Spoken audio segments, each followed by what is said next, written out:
Isya, dan insya Allah diteruskan tarawih witir yang dirahmati Allah.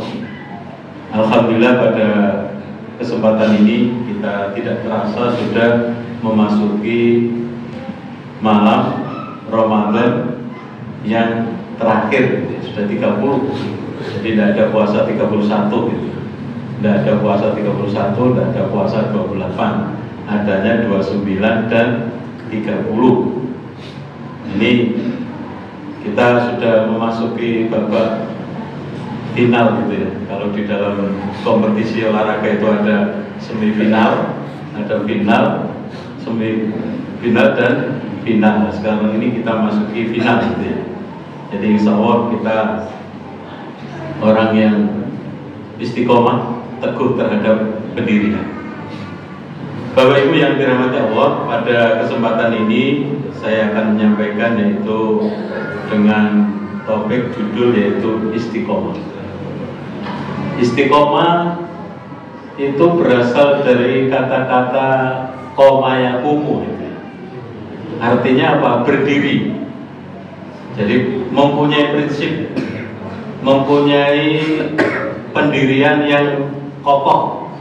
Jadi teguh terhadap pendirian. Fungsinya apa? Kita memperteguh terhadap pendirian, yaitu di dalam Al-Quran seperti apa yang saya jadikan khotimah, innal ladzina qalu rabbuna wa summa istaqamu fala khaufun alaihim wala hum yahzanun.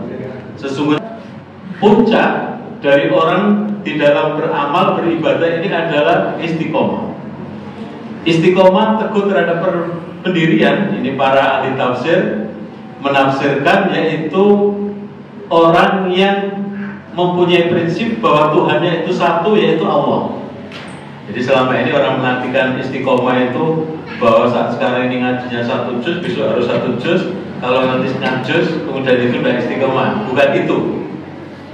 Kemarin bisa sholat rajin, kemudian nggak sholat rajin, itu bukan istiqomah, bukan arti istiqomah, tapi itu arti kemunduran.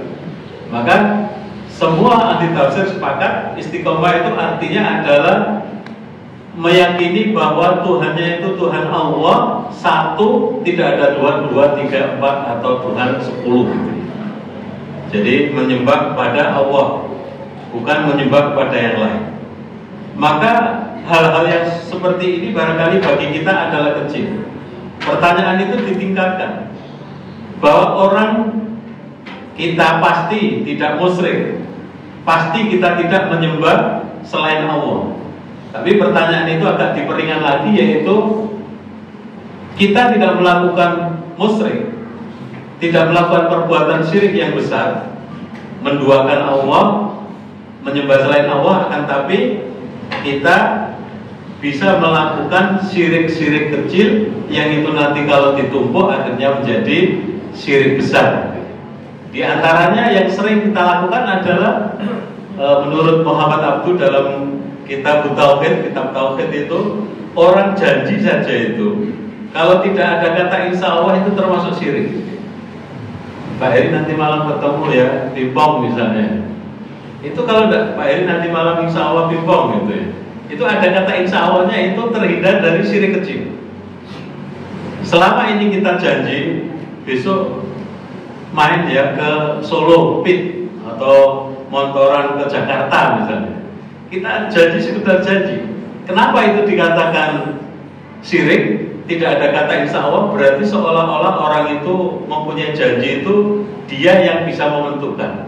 Bagaimana nanti janjinya itu kemudian ada keluarganya yang meninggal, ada yang keluarganya sakit, mungkin ada acara yang lebih penting, maka insya Allah itu adalah mengamankan orang terhindar dari perbuatan syirik kecil. Yang lain lagi yaitu syirik kecil apa? Orang yang berbuat riya.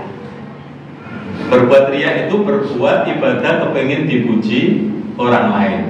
Misalnya kita, ini kok orang nyumbang ke masjid itu 1 juta, saya tak 10 juta gitu. Dengan harapan apa? Ada orang yang menyanjung atau ada orang yang mewahkan gitu.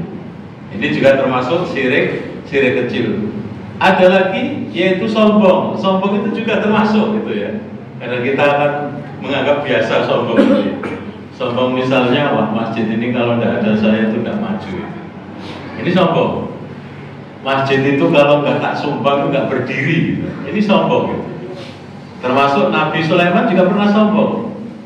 Ya Allah, berikanlah saya izin untuk bisa memberi makan sehari ikan yang ada di laut. Karena Nabi Sulaiman itu nabi yang paling pintar dan kaya gitu ya. Bagaimana? Tidak hanya sehari, mungkin hanya 1 menit, 2 menit itu sudah habis. Akhirnya dia, ya Allah, ternyata saya ini masih miskin. Jadi engkau yang kaya. Seorang koruptor, mungkin hartanya banyak ya, dari 500 triliun, 1000 triliun itu ya. Wah, ini tidak akan habis ini. Ya, kemudian disumbangkan ya dia merasa bahwa sumbangan saya ini adalah yang paling besar gitu. Tidak ada yang mengalahkan, padahal harta yang tidak jelas. Dan itu menganggap kita lihat barangkali itu tenang ya, padahal dia itu stres itu ya. Mendingan kita mungkin ya pokoknya ada makan dan bisa nyambung hidup, itu insya Allah lebih tenang daripada mereka yang selalu dikejar-kejar masalah. Jadi ini adalah tentang istiqomah. Istiqomah kita beriman kepada Allah, mengatakan bahwa Tuhan kita adalah Allah, tidak ada rasa was-was, tidak ada rasa ketakutan, tidak ada rasa keraguan. Nah, istiqomah itu kita adalah bagaimana mempertahankan, tidak hanya pertahankan, akan tapi meningkatkan apa yang sudah kita dapatkan selama dalam bulan suci Ramadan. Jangan sampai Ramadannya itu semangat kemudian nanti lemes gitu ya, atau loyo dalam beribadah setelah Ramadan. Tadarusnya juga semangat, begitu di luar Ramadan kita loyo gitu ya. Itu bukan istiqomah. Kita terus tetap bagaimana kita beribadah kepada Allah dan betul-betul mentauhidkan Allah adalah satu-satunya tempat tujuan dan tempat kita kembali, yaitu yang ada di dalam surat Al-Ikhlas. Surat Al-Ikhlas itu adalah satu-satunya surat yang di dalamnya tidak ada kata ikhlas, tapi namanya surat Ikhlas. Kalau orang Jawa terkenal adalah surat Kulhu itu ya. Ini luar biasa itu. Yang tidak bisa mengatakan Quran dan kita bisa mengimbangi Imam Syafi'i, kita membaca surat Al-Fatihah, surat Al-Ikhlas 3 kali itu sama dengan menghatamkan Al-Quran gitu. Maka Rasulullah itu menghimbau kepada kita, jangan tinggalkan 3 hal sebelum kamu itu tidur. Di antaranya adalah mengucapkan sholawat dan kemudian menghatamkan Al-Quran, berarti membaca surat Al-Ikhlas 3 kali. Al-Ikhlas kenapa ini kok sampai mengimbangi Al-Quran? Al-Ikhlas 3 kali. Qul huwallahu ahad itu artinya adalah ketauhidan yang kaitannya dengan istiqomah. Qul huwallahu ahad, katakanlah bahwa Allah itu esa satu, tidak ada Tuhan kecuali Allah. Allahus Samad, Allah tempat kita berlindung, bernaung. Sementara kita dalam kehidupan ini banyak bergantung kepada orang gitu ya. Bergantung kepada orang. Misalnya waktu itu kalau di tempat saya Lamongan itu ya, itu kebetulan yang bupatinya itu masih saudara itu. Jadi saudaranya itu betul-betul membantu mati-matian itu ya. Membantu mati-matian. Saya termasuk hanya bantu doa itu ya. Itu membantu gimana supaya ini dapat menang gitu ya. Nah, begitu setelah menang, ini sudah periode yang kedua gitu ya. Saya tanya ke bulit saya itu ya, sama bude saya itu, apa yang diberikan itu ya. Enggak dikasih apa-apa ya. Berarti kan dulu itu membantunya jangan kepengen supaya nanti dikasih pekerjaan, tapi membantu ikhlas tulus karena Allah itu nyaman. Tapi kalau kita bergantung, wah tak bantu, siapa tahu nanti dikasih pekerjaan gitu. Dikasih pekerjaan. Nah ini nanti adanya hanya sakit. Adanya hanya sakit. Maka seorang istri jangan bergantung suami, seorang suami jangan bergantung istri, seorang suami istri jangan bergantung anak, anak jangan bergantung pada orang tua. Intinya kita ya bergantung pada Allah. Itu nyaman, enak. Nah nanti baru baru bergantung, yang kedua, ketiga, ke-10 bergantung kepada manusia boleh.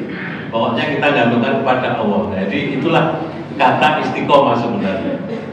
Termasuk saya sendiri di Jogja itu teman dewan itu banyak dan saya dulu bantu gitu ya. Tapi karena saya merasa itu ya sudah bantu dan saya tidak berharap kalau kemudian anak saya nanti itu kemudian dicarikan pekerjaan itu. Kemarin termasuk ditawari, Pak, anaknya sudah bisa belum gitu ya. Itu dimasukkan aja ada di mana itu, di bekasnya UMY itu AMC, Asri Medical Center itu. Nah itu ada jatah gitu ya. Ya saya sebenarnya kurang mood, terus anak saya tanya juga kurang setuju, ya udah maaf Mas, ini anaknya tidak mau gitu. Padahal kalau itu mau ya masuk buset gitu. Nah saya juga kadang nanti suatu saat itu takut kalau anakmu di sini tak lebono gitu. Nah, saya itu antipati terhadap itu. Makanya daripada kayak gitu mendingan tidak usah aja. Nah, ini saya membuktikan bahwa saya kepingin tidak terlalu bergantung pada manusia. Tapi kalau misalnya kepepet ya bergantung pada Allah, dan ini juga nitipkan ke manusia gitu ya. Itu tidak apa-apa. Tapi kalau kita selalu seperti itu ya susah gitu ya. Ini untuk membebaskan diri kita gitu ya. Bapak Ibu yang dirahmati Allah, kemudian itu tadi surat Al-Ahqaf ayat 13-14. Kemudian ada lagi di surat Al-Fussilat ayat 31-32. Innalladzina qalu rabbuna tsumastaqamu tatanazzalu alaikumul malaika alla taqafu wa la tahzanu ila akhir. Jadi sesungguhnya orang yang mengatakan bahwa Tuhan kami adalah Allah, kemudian dia beristiqomah, yaitu pendiriannya itu teguh kokoh, maka malaikat itu akan menaungi kita. Kemudian nahnu awliya'ukumul fil hayatid dunya wal akhirah. Jadi kami Allah dan para malaikat itu akan melindungi kita di dunia dan di akhirat. Ini orang kalau sudah istiqomah itu backingannya bukan presiden, bukan menteri, bukan gubernur gitu. Apalagi Pak RT RW gitu. Masih rendah gitu. Backingannya adalah orang yang istiqomah itu Allah dan para malaikat. Itu sudah tidak ada yang ngalahkan itu ya. Sudah tidak ada yang ngalahkan kalau backingannya sudah seperti itu. Kalau backingannya presiden kuat, nanti kalau sudah pensiun, wah ini sudah bingung gitu ya. Nanti mau diaudit, saya dulu korupsi berapa, itu sudah stres, tidak bisa tidur. Gubernur, menteri, presiden, jenderal-jenderal itu kalau dirinya tidak bersih itu ya sudah ini nyicil stres. Belum pensiun aja stres, apalagi nanti kalau pensiun gitu ya. Maka itu adalah backingan-backingan yang sangat lemah. Oleh karena itu, maka sekali lagi kita terus istiqomah terhadap ibadah yang kita lakukan. Itu berharap hanya kepada Allah, tidak kepada yang lain. Dan juga kita bagaimana puasa ini ada bekas, ada oleh-oleh, sehingga ketika kita ditinggalkan puasa itu ya rasanya kangen dan masih seolah-olah kita itu dalam suasana puasa gitu. Dan kemudian bukti kita berhasil tidaknya puasa itu ada beberapa hal itu ya. Satu diantaranya kita senang terhadap ibadah. Kita kalau senang kepada ibadah itu berarti ini tanda puasa kita sukses. Kedua, apa yang kita lakukan itu lama, kayaknya sebentar. Jadi misalnya pengajian itu 1 jam itu ya, seolah-olah kita kok cepet ya selesai. Diimami itu lama kok ini cepet sekali selesai ya. Ini indikasi sukses puasa kita. Tapi kalau kita masih batin, kok yang isi lama, yang imami kok juga lama, kita stres sendiri ya, ini indikasi kurang berhasil. Jadi imam itu ada yang enak, ada yang tidak enak, ada yang biasa, ada yang suratnya panjang, ada yang pendek, ada yang cepat asal tidak ngebut gitu ya. Jadi asal tidak ngebut yang kayak di mana, di Jawa Timur itu ya, sholatnya sangat cepat sekali dan itu secara syariat tidak sah. Kok tahu tidak sah? Yang nilai itu Allah ya tahu, karena ada standarnya, yaitu sholat itu diantaranya harus tumakninah. Nggak boleh kemudian Allahu Akbar, Bismillahirrahmanirrahim, Walhamdulillah, Allahu Akbar, Allahu Akbar, Allahu Akbar, Assalamualaikum. Nah ini kan ada istiqomah, ada tumakninanya ya, itu otomatis tidak sah. Tapi selama ini saya ngikuti di sini dan di tempat-tempat Jogja ini masih nyaman dan insya Allah istiqomah. Yaitu cuma ada yang mungkin agak lama, ada yang pendek, ada yang ngebut, ada yang sedengan, dan insya Allah itu masih dalam batas-batas kewajaran gitu. Ya, kita disinilah kita dilatih gitu. Kemudian yang terakhir, tanda dari orang berhasil puasanya adalah kita sedih ditinggalkan bulan puasa ini. Sahabat itu menangis kalau ditinggalkan puasa, bukan menangis karena nggak mempunyai motor, mobil, rumah baru atau nggak bisa belikan baju anak, tapi adalah kita sedih karena ditinggalkan puasa itu, bukan nggak bisa mudik gitu ya.